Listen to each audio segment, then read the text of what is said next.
hosting and sellouts and everything. Has your team turned the page, or how quickly did they turn the page? Because I know we haven't in the media yet. So. Well, look, I mean, this is it. I mean, this is it. It's the final week of training.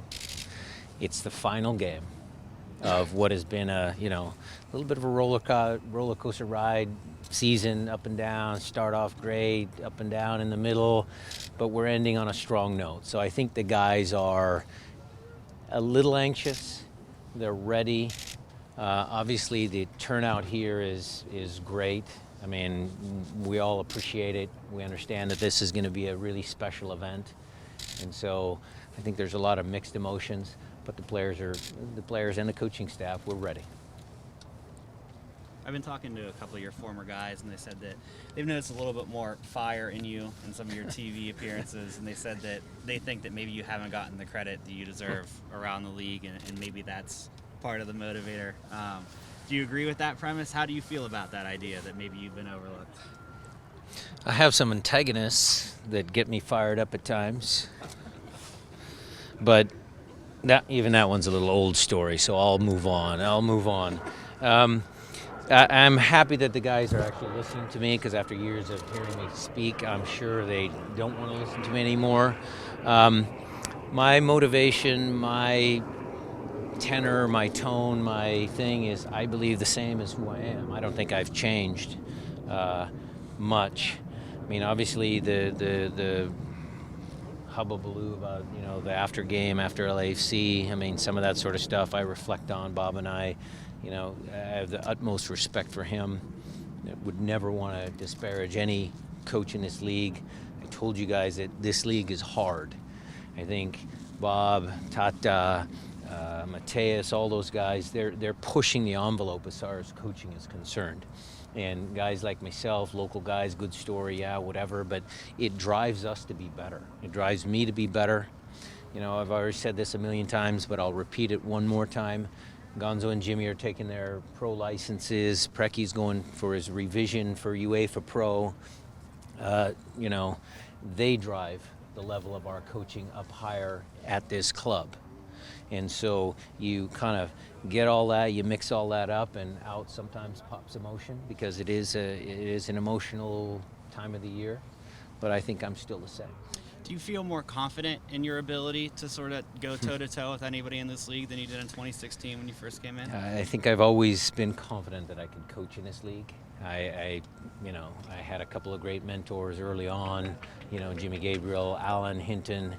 I've played for various different coaches where I picked ideas. Obviously Ziggy was a massive influence on me. Having a chance to always think about, okay, why did Zig do this? How did he do that? What would I do if I was in his position? I think all of that experience helped me when I took the job over. So I felt comfortable that I could coach here. Do you feel like you got enough? Do you get enough respect around the league? I get enough respect at home. My mom loves me, my wife loves me, my dog loves me. Defense is something that you've always preached, going in this, influence. Was there any one person that influenced you that? Because you see, you've Defensively? always, yeah. Or is that just something? I don't think there's one person that influenced me to come up with that idea. I think that coach is saying defense wins championship. I didn't invent that. I might be a disciple of it because I hate to lose. I might think along those lines, but I enjoy watching Raul do what he does. I enjoy watching Jordan scare people. I enjoy watching Victor Rodriguez do what he can do, Nico. I mean, I enjoy all that because I'm a soccer fan. So I wouldn't say that defending is, necessarily my mantra. I appreciate the nuances and the importance of it, but we still like to play attractive soccer.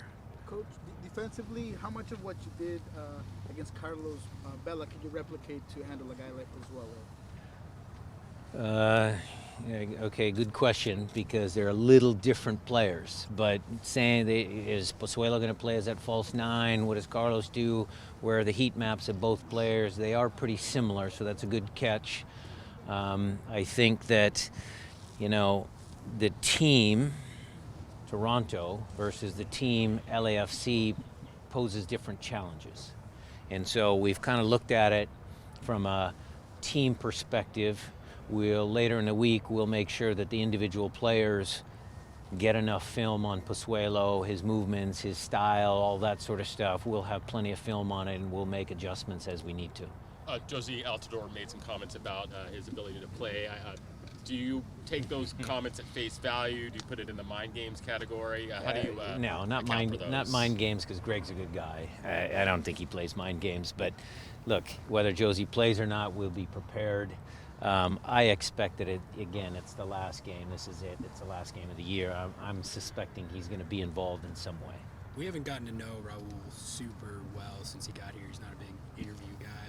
What can you tell us about him, like the type of guy he's off the field? And it seems like he fit into the locker room very quickly, and the guys really like him. Nice guy. I mean, you guys see his Instagram account. It's here to here, from flashy cars to being with his kids.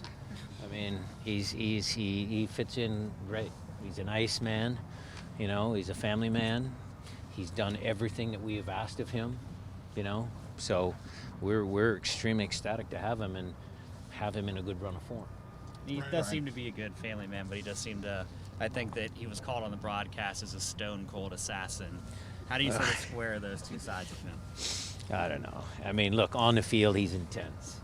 Nico, on the field, he's intense. Christian, on the field, he's intense. But they're all nice. And Jordan, on the field, when he gets moving, he's intense. So, Roman, I'll use Roman as an example. Everybody sees Roman's angry face. He glares at people, and he's a he's a big teddy bear. So, they're all nice guys. Right. LAFC and Atlanta have got a lot of headlines for what they've done on and off the field the last couple of years. How much do you see this as a chance to put Seattle back in that spotlight, both in terms of trying to win another MLS Cup and also playing in front of a sold-out CenturyLink and all that amazing atmosphere? Yeah. Well, look, obviously, again, the league is growing. I would say that the people that I see on a daily basis, we have a lot of press coverage around here. So I wouldn't say that we've declined or anything like that. Certainly Atlanta, certainly LAFC have raised the profile of our league, and that's a good thing. It's an absolute good thing. Just shows the growth of our sport. It is a chance for us people from Seattle that work within the organization to really put on a good show, to make sure that all the, because we don't talk enough about what the people in the office are doing. I mean, they're working as hard as the players are to put on a good event, a big event, a grand event. And hopefully that will, yes, bring a little bit of attention to our corner of the world. But I never felt that we've ever lost that attention. Obviously, right. Seattle guy who's been a lifer in the community soccer community here. How big a deal is this to bring a pinnacle event to your hometown? It's massive, Art. It's, I tell people, look, I skipped school when the Sonics had their parade, and there the Seahawks celebrating them. Being a Seattle guy, I'm really proud of what the organization has accomplished. I mean, you look back, going back into the 80s. We had success back then. Allen started us off. Pepe Fernandez, Dave Gillett, all those guys back in Memorial Stadium, even. I mean, this history has a long tradition of being a successful franchise, and this right now is a pretty high point for all of us that put in some of that work back in the 70s, 80s, through the lean years of the early 2000s in the USL and A-League days. I mean, this is all culmination of all the people that stayed here, Dave stayed here, Pepe stayed here, Alan stayed here, Jimmy stayed here at different times. So a lot of that prep work for all of this excitement has been laid. The foundations have been laid already. You mentioned being a Seattle guy. How much does it matter to you, and how much it matters to the city to be able to get one up on Portland in terms of number of MLS Cups? Is that a subplot that you're thinking about at all? No. Portland is way over here. How's the health of the team coming Good, out of the perfect. LAFC? Everybody's healthy except for Bruin.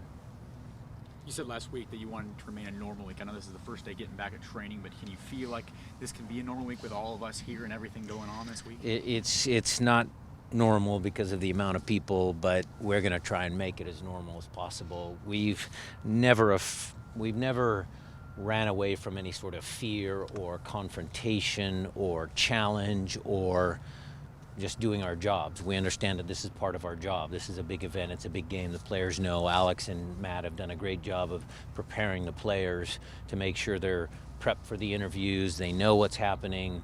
We've messaged them. You're going to be here on these different days. So we're doing what we can to minimize some of you guys' distractions and make it as normal as possible.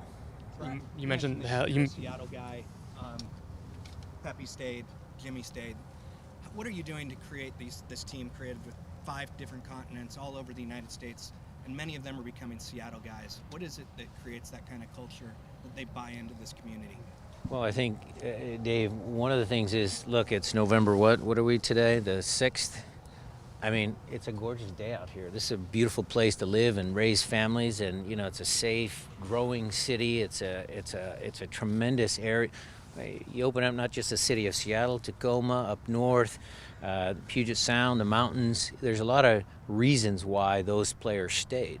The culture of the club, I think, started with that relationship between the fans and the players. When they started handing out the carnations in Memorial Stadium, when we did soccer clinics for kids, John Best and all those guys, Alan, we had so many guys going out in the communities to do little, appearances, reading books to kids, all of that stuff that happened back in the 70s, 80s is, again, the foundation to the culture and the relationship between the players and the fans. You were talking about health, that everybody's good. Raul Ruidiaz appeared to leave training a little early today. Anything to add on that, or nothing to worry about? Nothing to worry about.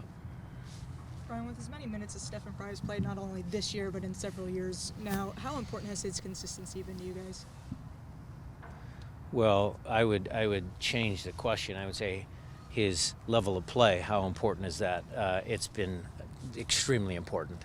His durability, the way he trains, all of that is testament to being a good pro. But what I love about Steph is just the level that he can play at is tremendous. I mean, he's kept us in many, many, many, many games throughout his career, and we're very fortunate to have him. How do you deal with the challenge of what's likely to be a very different in-game scenario between playing an LAFC team on the road that likes to keep the ball to playing at home against a Toronto team that is perhaps likely to bunker in and get behind the ball? We're not assuming anything. We're preparing our team to play how we like to play. And, the game will unfold and we will make adjustments, small adjustments, big adjustments based on what they do. But we're preparing our team same as normal.